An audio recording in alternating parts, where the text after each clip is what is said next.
isang wisdom gusto ko share sa inyo. Bago i-align ni God lahat ng mga bagay sa buhay mo, dapat okay mo na yung heart and mind mo.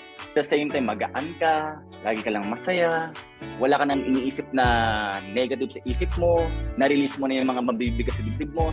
Darating yung point, gusto maranasan ito. Kapag binuhusan ka ng blessing ng Diyos, sobrang blessing, daming blessing. Sabay-sabay umuulan, hindi mo na alam kung anong sasaluhin mo. Gusto niyo ba mangyari sa inyo yun?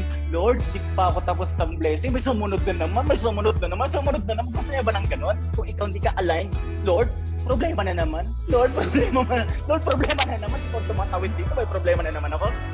Guys, kung may problema man kayo, sino man yan, gustahan ka, matawid mo lang yan.